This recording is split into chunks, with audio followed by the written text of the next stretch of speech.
With the Trump administration in power, Israeli politicians have been celebrating this new opportunity, ramping up settlement projects. Some of these are even financed by Trump's own son-in-law, rumored to be the president's pick to broker so-called peace in the region.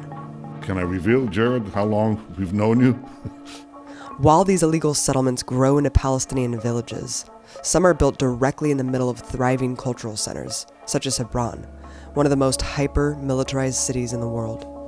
When I was in Hebron, I was shocked by how aggressively the police state imposed an apartheid system. All of the residents I talked to had horror stories of life under brutal occupation.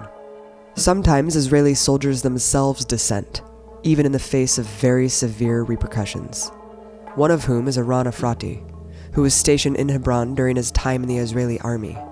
Since leaving the military after years as a combat soldier, Efrati has dedicated his life to documenting Israeli war crimes and fighting the apartheid system. Eran, you went from being a soldier in the IDF to being a very outspoken critic of both the occupation and continued takeover of Palestine. What made you go through such a profound transformation? Well, it didn't something that happened immediately. Obviously, growing up in Israel, you ask me what was my role in the military. I'm not sure that my role started with my enlisted. I think my role started when I was about 5, and I realized that my father is putting uniform and going out to Lebanon as a reserve soldier. That's the first time I felt that I'm a part of the military. The next time was in kindergarten, when soldiers came in to tell us about the Independent War, just after the Holocaust Day Memorial. The next time will be when I was 16, and I will get my first draft letter. And in this draft letter, it will be written that I am a property of the military. This is something that every kid in Israel go through. When you're getting into the military system, in the end, you're already so much embedded inside the military. The military is a part of your identity. It's as much you as you are Israeli or Jewish, for that matter, in Israel. And going into the military, I was expecting to be a manifestation of me, just in uniform, protecting my country, protecting my family. I grew up on hearing the stories from Auschwitz of my grandma. So my mother's side, my grandma and grandpa was the only survivors from their family, from the Holocaust. All of my grandma's family were killed in Auschwitz. The stories from my grandpa, that was also the only survivor from his family from the Holocaust. And from the other side, my grandpa and grandma from my father's side grew up on hearing their stories about Jerusalem and what it is to grow up without freedom under the British mandate.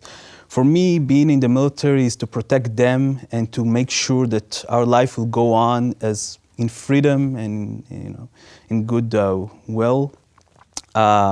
I went through 7 months of boot camp, and in the end of the 7 months, I found myself in Hebron.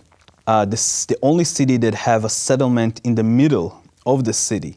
So getting into the Hebron, one of the first things that I had to do was protect a Jewish holiday. And my job is to put on curfew 180,000 Palestinians. So settlers throughout the West Bank and Israel, Jewish settlers, could come into Hebron and celebrate.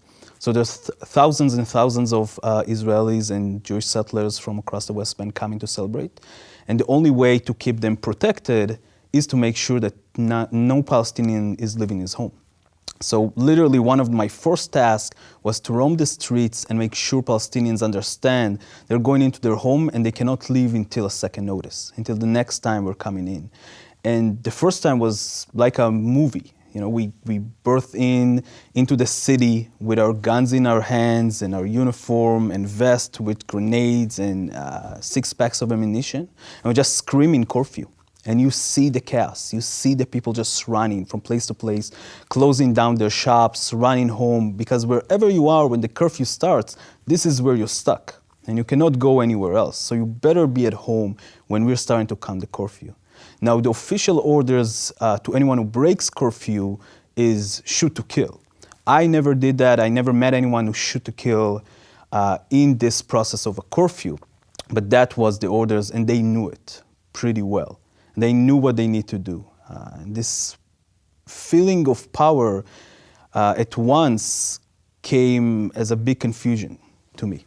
I think I wasn't clear if I'm enjoying the power of controlling all of these people, or if I don't understand why kids look at me frightened. Why are they running away when I'm walking into the street? Before my service, I work as an educator. I love kids. So I think I was very confused on why a kid will find me scary. You know, I realize now in perspective, it got to do something with the fact that I have my boots on, my uniform, my helmet, my 6 packs of ammunition, my 2 hand grenades, my M16 in my hand.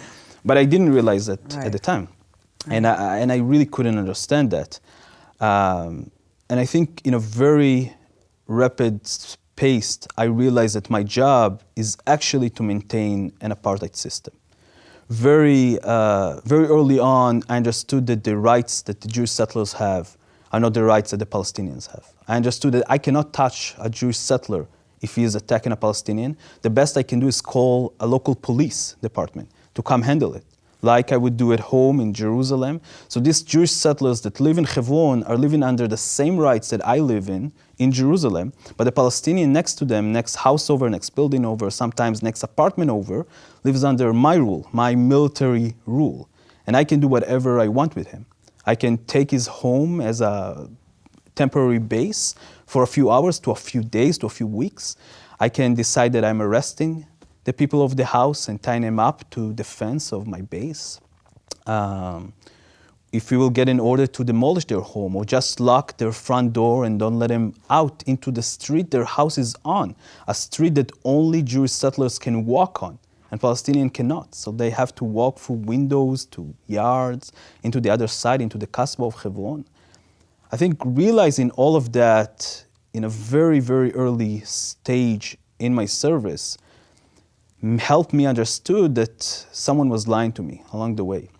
I didn't feel like I'm protecting anyone. I didn't feel like I'm helping anyone feeling more safe. I felt like I'm terrorizing people. I felt like for the first time in my life, the boundaries between good and bad that I learned as a kid, and obviously I learned that I'm on the good side, was broken. I felt like I am the terrorist. And my job was literally to scare people so they cannot think about acting against the Israeli settlers or the Israeli military. That was actually our defined mission, to make sure that to instill fear in the hearts of Palestinians in Hebron. And that's exactly what we did. I think Hebron is a really intense example of apartheid, obviously. Like you just said, the settlements in the middle of the city, it's extremely visible. You have the cage streets, the ghost town. It's horrifying. Why did you speak up and why did you do what you did knowing that you would suffer such repercussions and potentially be banned from returning back to your country? Well, growing up in Israel, like I said, I believe that I was the good guy. I mean, the story that all of us are being told all around the world is that the very clear difference between good and bad people are there. You learn about the Holocaust growing up. I saw my grandma screaming in the middle of the nights, memories from Auschwitz in our mind, memories to our family. I knew that I am going to be a good human being. You know, in the age of 15, 16, I began being almost obsessed with trying to understand the Nazi side in the Holocaust.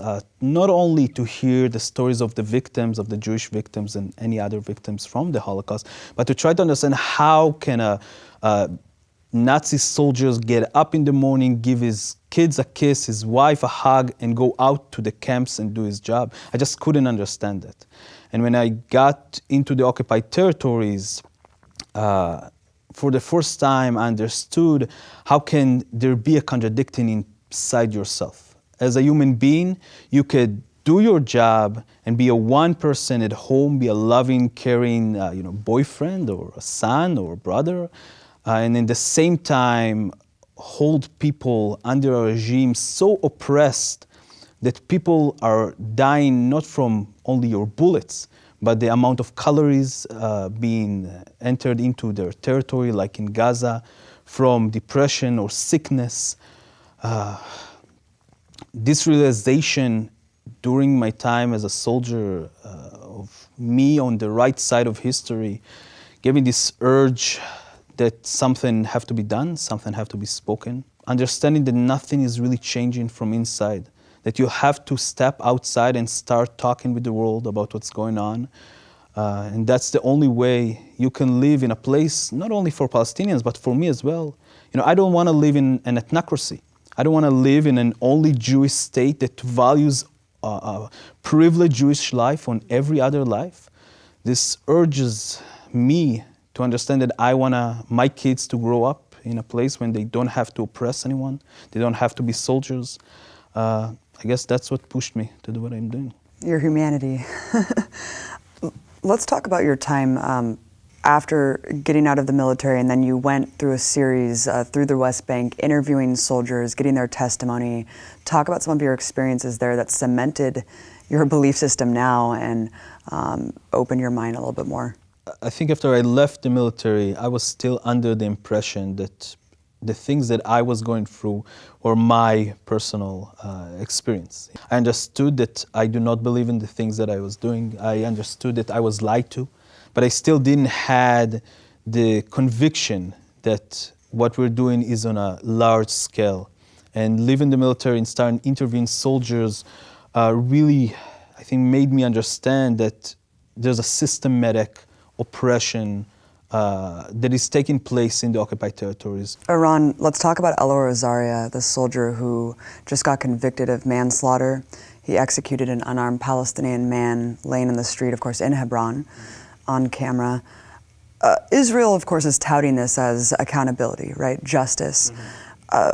What is your reaction to the verdict and, just the case in general? Well, I think the Elor Azaria case had to be understood by a few contexts.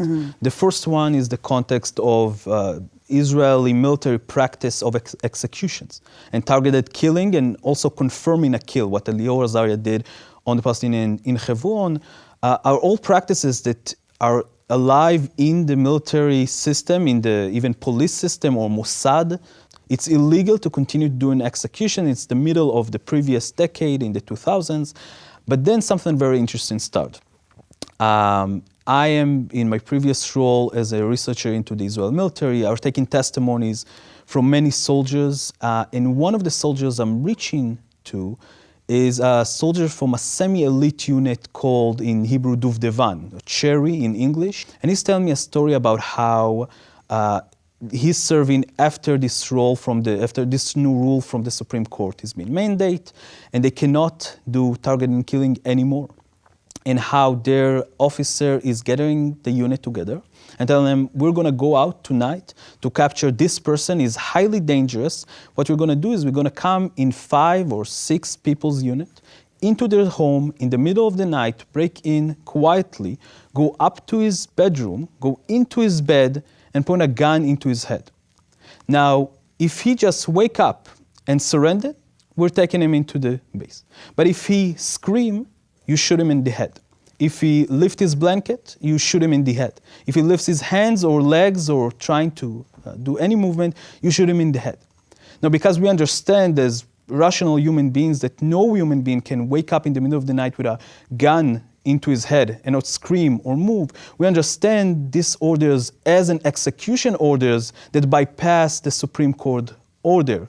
And instead of saying we're going to execute this person, they're saying we're going to arrest this person, but if we feel there's some kind of danger, maybe you have a gun in his bed, maybe he will scream for help, we execute him. So execution is something that is very much alive. I continue to interview dozens of this Cherry unit that tells the same story about different cases, but the same exact practice in the occupied territories. They knew that this is what they're supposed to do. They knew that they were going into homes in the middle of the night to execute people. In October 2015, the latest intifada is starting, and even the official rules of not executing human beings are going off the window. From the prime minister, into ministers, into media people, everybody is talking about it from left to right, about you shoot to kill. If you see a girl with scissors next to you, you shoot to kill. Executions are very much alive in the Israeli military, the Israeli police, the Israeli discourse.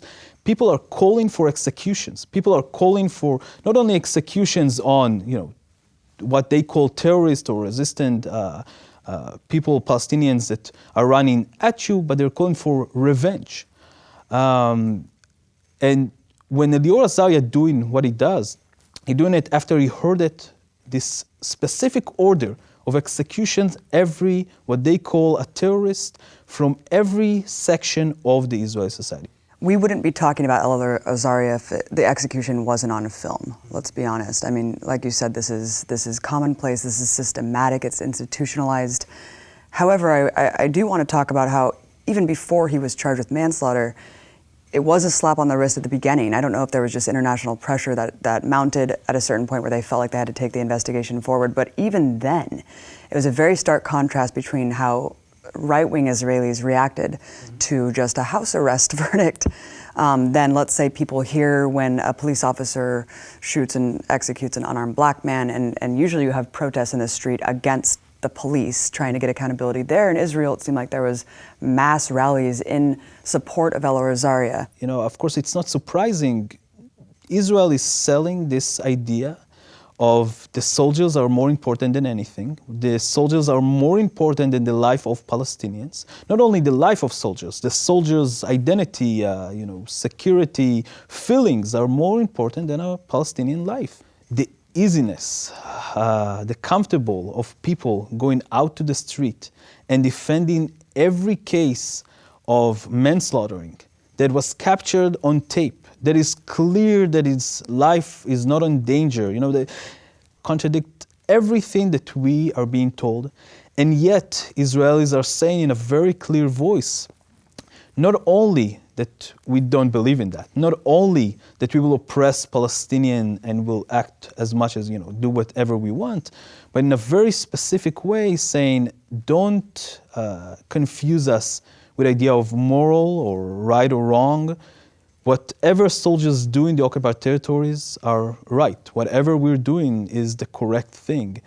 I wanted you to talk specifically about the culture within the Israeli military that fosters anti-Arab sentiment and racism, essentially.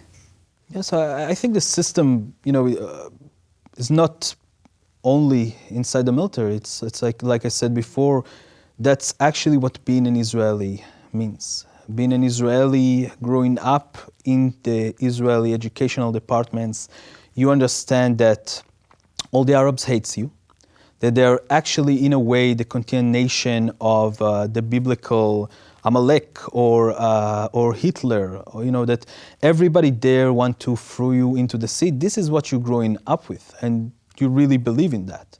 I mean, going into the military, you're already going so full of hate and fear at the same time that you don't need much to be very aggressive, violent, and racist toward Palestinians. They see the Palestinian women and the Palestinian men as subhuman. The occupied territories are like an ex-territory when those human beings are not considered to be human beings. This is a process that you start in a very early age, being enforced inside your boot camp, and later on when you're going into your service, when you do not see human beings in front of you. Do not believe their sorrow, do not believe their smiles, do not believe their feelings. They are subhuman. But they look just like you. I mean, there's so many Arab Jews. It's incredible. Yeah. Like yourself.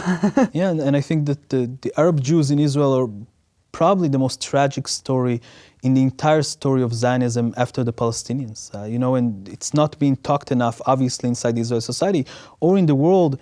The Mizrahi Jew, the Arab Jews that came around the years of 50 and onward into Israel, some came by choice, some came by force, but they didn't came to a country that was theirs. Came only about 2 years after Israel was already gave out most of the land into the European people, and they understood that they cannot hold the territory alone. They need more people on the ground to fight off Palestinians or Palestinian refugees if they will come back. And then they went off and brought most of the Arab Jews and put them in the most terrible places in Israel, on the borders with Egypt or Jordan or Lebanon and Syria. We put them at buffer zones to protect us from Palestinians. Some of them came in the 70s.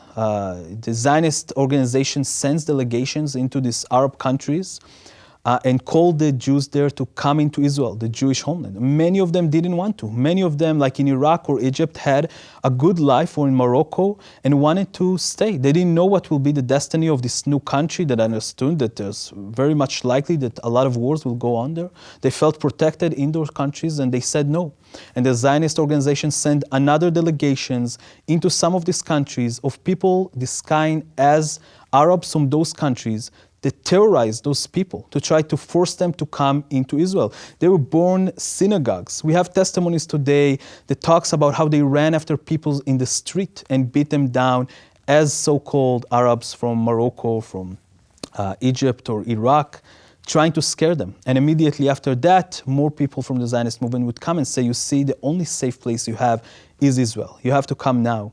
And after they came, they were being sent into the most disgusting forms of settlement for the newcomers from those Arab countries, being sprayed from DDT with gas, trying to clean them up before they joining into the Ashkenazi, the European kids, to play with them. They were separated and segregated for years. That was not their country, and it's still not their country. And what they had to do to start to assimilate themselves inside this new country was to make sure that everybody understood that they're actually not Arabs. They look like Arabs, they talk Arabic, but they're not Arabs, they're Jewish, because you can be an American Jew and you can be a European Jew, but you cannot be an Arab Jew in Israel. And they erase their identity, and they starting to form what we know today as the most extreme right in Israel. They are the extreme right because they have to solidify themselves as the most loyal citizens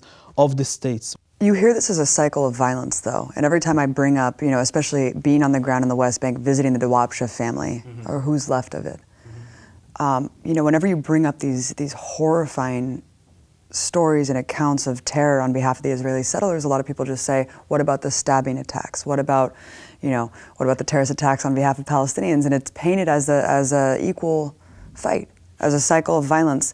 And then you have the truck attack that just happened in Jerusalem. As a former soldier, how do you view these attacks? How do you view the stabbings, especially when they are directed at soldiers? Well, as an ex-soldier, I learned very personally that if you will not respect existence, you can expect resistance. And this is how people resist. Israel as a state like to use the idea that Palestinians only understand force or power. But the truth of the matter is that Israelis only understand power and force. Every other attempt from Palestinians to try to negotiate this situation in a diplomatic way was countered by more attacks, more oppression, and more occupation, more stealing of the land, more destroying of homes, more settlements being built. We decided to call going into the UN a diplomatic terrorism, and to go into the ICC, international terrorism. We basically describe every form of resistance as terrorism, because the sole idea of the occupation is not to be safe. The sole idea is to create an ethnically cleansed piece of land only for Jewish people, with Palestinian workers. Of course, some Palestinians can stay and do stuff for us, but this is our land. What people maybe don't understand is that Israel is creating the conditions into the situation of constantly having to protect yourself. We're creating this situation by oppressing millions of people into a phase. Well, they have no other choice but resist. So many of these people lost a family member, had been to prison or lost someone in prison, and understood that nothing could be changed. Because the truth is that Israel do not hear the diplomacy. Israel do not hear the calls of Palestinians for equality. What we are seeing in Palestine is what a lot of people like to describe as the most complicated political situation of our time, is probably the most simple political situation of our time. It's a situation about equality. It's amazing that you say that, Iran, because this is painted as the most complex, the most hard to solve. They've been fighting over there for thousands of years. You hear these things, but really, it really does come down to basic equality and humanity. Would you say that you support the right of Palestinians to fight their occupiers? Absolutely. I support the right of every human being under an oppressive military rule to resist this military rule by any means possible. I do not believe that Israel have a right to occupy millions of human beings without every decent human, simple, basic human rights for their name. And I do not believe that Israel would change on its own. At no point in history there was a state or a power that had the power to control over other human beings and benefit from it and just decided to let go of this power by its own. It was always forced on them by the resistance of the people underneath them or the intervention of other forces around the world. And unfortunately, as I do support the Palestinian right to resist in any way, I do not believe that their resistance is enough. I do believe that the rest of the world have to interfere in what's going on in Palestine. There's nothing else that we can do except for giving all the Palestinians equal rights and starting a new state, a new equality system for all human beings on the ground.